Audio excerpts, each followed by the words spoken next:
This house is for me and my parents. Write up the divorce papers and get out. My husband Leon, who has been treating me like a maid and always favoring his parents, is again saying whatever he pleases. I've been patient so far to avoid upsetting my parents, who were so happy about our marriage, but if he's going to behave like this in front of them, it suits me fine. Alright, I'll do as you say. I left the room, taking my distraught parents with me. When will he realize his numerous misunderstandings? I'm looking forward to it. My name is Jessica, 29 years old. I was born when both of my parents were 40 years old. They wanted a child, but it didn't come easy, and infertility treatments were not as advanced as they are now, so they had a lot of distress. Just as they were about to give up on having a child, that's when I came into their lives, and even now my parents still talk about it joyfully. Being the long-awaited child, I was doted on immensely by my parents. Even when looking at my childhood photos, I can feel the love my parents had for me. Although my parents were not wealthy, they always celebrated events like my birthday, Easter, and my kindergarten graduation in a grand manner. They were also very supportive of my studies. If I said I wanted to learn English, they immediately enrolled me in an English conversation class, and they bought me a lot of books because I loved reading. They also said, "If it's something you need for your studies, just let us know and we'll get it for you." Looking back, I now realize that they must have struggled quite a bit to cover my education expenses, but they never showed it. They always treated me with smiles and celebrated greatly when I got good grades. As I grew older, sometimes my friends would mistake my parents for my grandparents, but I never minded. I met my now husband Leon at a matchmaking service. Leon, like me, was an only child with elderly parents, and our circumstances were similar. We had the same hobbies, and our conversations were lively. We dated smoothly and decided to get married. My loving parents were in tears at our wedding, blessing our marriage. At first, I was working after our marriage, but Leon proposed. We both have elderly parents. Of course, we don't feel dissatisfied about it, but wouldn't it be nice if they were younger? It's tough to raise a child in old age. We want to have children sooner, so can you quit your job and focus on raising a child? I loved my job, but what Leon said made sense. I remembered my mother telling me that her night shift job and the stress from it, as well as not being able to get the timing right for conception, might have been reasons why they had difficulty having me. I thought it might be a good idea to quit my job and focus on creating a conducive environment for having a baby. Plus, Leon said, "You can return to work when our child is old enough," which reassured me. Fortunately, I had a professional certification that would allow me to return to work anytime. So, I quit my job and became a full-time homemaker. However, after our marriage, Leon started acting high and mighty just because I was a homemaker. Before we got married, I thought Leon treated me as an equal, but after, he started acting as if he was superior. Being a housewife isn't exactly a walk in the park. Between cooking 3 meals a day, cleaning, laundry, things I used to casually handle when I was alone became a challenge, especially since Leon is particular about details and won't allow any slack. Dinner should always consist of at least 3 dishes. Also, ensure there's hot pancakes for breakfast. My mom managed to do that even while working. When I wake up in the morning, my suit and shirt should be ready on the hanger. Just grab my bag and go. That's the least you can do as a housewife. That's how my parents always did it. Every time I tried to object, he would retort, "You're a housewife, aren't you? Don't get too high and mighty while eating off my dime." That became his catchphrase. Despite his complaints about me eating off his dime, the money Leon gave for household expenses was barely enough.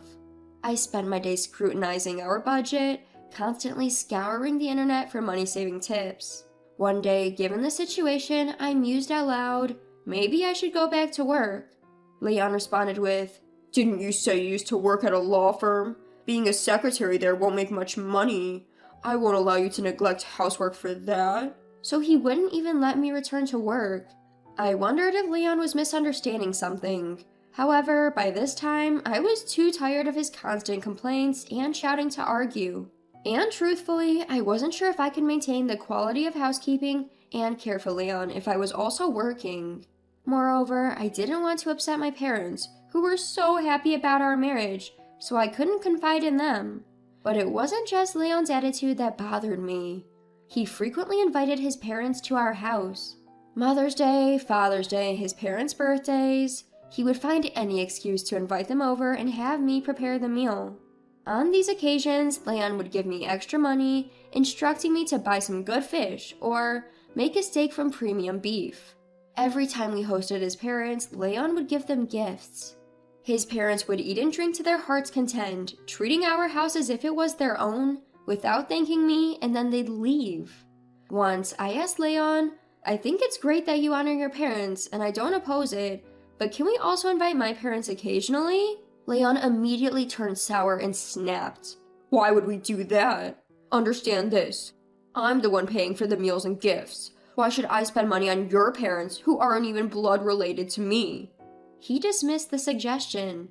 Resigned, I started secretly using my savings from before I was married to buy presents for my parents. Then one day, my parents contacted me looking troubled. They told me there was a fire in the apartment next to their house, and part of their home was burned down. Thankfully, they were unharmed, but the house required major repairs. They were temporarily living in a makeshift house.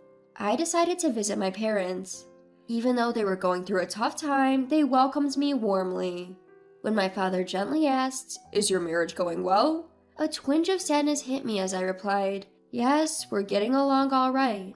When I inquired about their future plans, he explained that their partially burned down house had been standing since my great-grandfather's era and was incredibly old to begin with, so they were thinking about letting it go.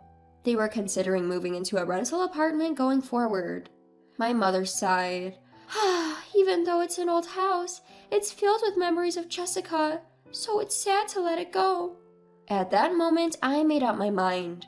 I decided to discuss this with Leon when I got home. "Do you remember I mentioned that my parents' house was caught in a fire and burned down? Given their age, I was thinking of buying them a new house, maybe one equipped with accessibility features." Leon curtly retorted, "Huh? Where's the money coming from? I'm not putting in a dime." Just as I'd expected, I replied, "I'm not planning on building a mansion, so it won't be a burden on you. I intend to use my savings from my single days." Leon pondered for a bit, then casually responded, "Guess even a law firm clerk can save that much. Well, if you're not using my money, then it's fine." So I decided to give my parents a house. I felt it was high time I paid back their kindness. Several months later, "Leon, I'm helping my parents move tomorrow," I told him. Leon replied, "All right, I got it, but don't neglect your house chores," then retreated to the bedroom. The next day, I went to help my parents move. Unbeknownst to me, a group of individuals had begun tailing me at that point. We carried my parents' belongings into the house, and we were relaxing in the living room. We were all filled with joy at being together as a family after so long. But then Leon and my in-laws suddenly barged in. While we stared in bewilderment, Leon declared, "From today, this is my house." I was taken aback by Leon's sudden appearance. "Why are you here?" When I asked this, he haughtily replied, "I heard you were moving today, so I followed you." When I responded, "What? My house? What are you talking about? I don't understand." Leon stated, "I've been supporting you all this while. Just marrying someone as clueless as you is something you should be grateful for. My parents have always eaten your terrible cooking with patience. Now it's your turn to return the favor." What a repulsive man. As I stared at him in silence, Leon continued, "I've canceled the lease on our apartment. Take your stuff and get out." At that moment, my confused father started to say, "Leon, this house." But I stopped him from speaking. Strangely calm, a plan was taking shape in my mind. Instead of my father, I said, "This house is our home, my parents and me. What are you talking about?" When I relayed that, Leon replied laughing, "Don't you understand English? I'm saying the house you bought was my house all along. This is now my parents' house and mine. Oh, I also left divorce papers at home. You be sure to submit them." Ignoring my parents' attempts to speak, I told him, "All right, I will follow your instructions." Then I asked the movers to reload the truck we had just unloaded, instructing them on what to do. As this happened, another truck arrived, carrying Leon's and his parents' belongings. I reassured my unsettled parents by saying, "I will explain everything later, just follow my instructions for now." We then left the house together. During our ride, I explained to my parents what was going on. "Listen, I've kept quiet about this until now." Once they heard everything, they understood and praised my actions. It reminded me of the joy I felt as a child when I was praised by my parents. A few weeks later, I got repeated calls from Leon. Reluctantly, I answered the phone. Without waiting for my hello, Leon shouted, "Hey, isn't this the house you bought? Someone just told me they're going to call the cops if I don't leave." "Yeah, that's correct. So when you said that house was ours, I was taken aback. That rental was your house, huh?" I replied, laughing. This made Leon absolutely livid. "Hey, quit mocking me. Just explain it. Wasn't that house bought for your parents?" Then I explained everything to Leon step by step. The house that I had bought for my parents was under renovation after the purchase. However, the day before moving in, the renovation company told us, due to our mistake, the work will not be finished on the scheduled date. It was entirely the renovation company's fault. Since they had contacted us in the evening, it was too late to cancel the movers. The renovation company, taking responsibility for their mistake, arranged a rental house for us to live in until the real house was ready. It was a model home that had finished its exhibition period. We planned to live there until the renovations were completed, but Leon and his parents moved in by mistake. When my parents tried to clarify, I decided to get revenge based on Leon's terrible misinterpretation. After that, I stored all of our belongings in a rented storage unit and lived in a hotel with my parents. Meanwhile, I submitted the divorce papers prepared by Leon as he had instructed, and that's how I got divorced from him. My parents told me you should have consulted us sooner. However, I think things turned out for the best. I was able to spend time with my parents and managed to divorce Leon. Now, I'm living with my parents in our newly renovated house. I've deliberately not shared our new address with Leon, so he has no idea where we live. Leon once asked me, "But how are you going to support yourself without me? You were just a stay-at-home wife, right?" With a sigh, I answered, "You know, I didn't expect you to be under this misconception for so long, but my profession is a lawyer, you know?" "Huh?" Leon seemed shocked and responded with a confused reply. When I first met Leon at a matchmaking service, he asked me what I did for a living. I told him that I worked at a law firm. He assumed I was a secretary. I let him believe that because when I'd previously mentioned being a lawyer, people often remarked how stuffy it sounded or how they didn't like being corrected based on the law. I hadn't imagined he'd continue to mistake me for a secretary after that. It showed how little interest he really had in me. I guess Leon wanted a housewife more than a partner. I think the reason he asked me to be a stay-at-home wife was just that. I bought the house with the savings I had from my time as a single lawyer. "If you explain that, well, we're married, so I should have a claim to the property." I responded, "The savings I had before marriage are mine, and they're not subject to property division. If you have a problem with that, we can go to court, but I'll win, of course." Hearing this, Leon fell silent on the other end of the phone. I ignored such remarks from Leon, saying, "Well then, goodbye. Be nice to your beloved parents." And with that, I hung up the phone. I heard about what happened next through a fellow attorney who used to be my colleague.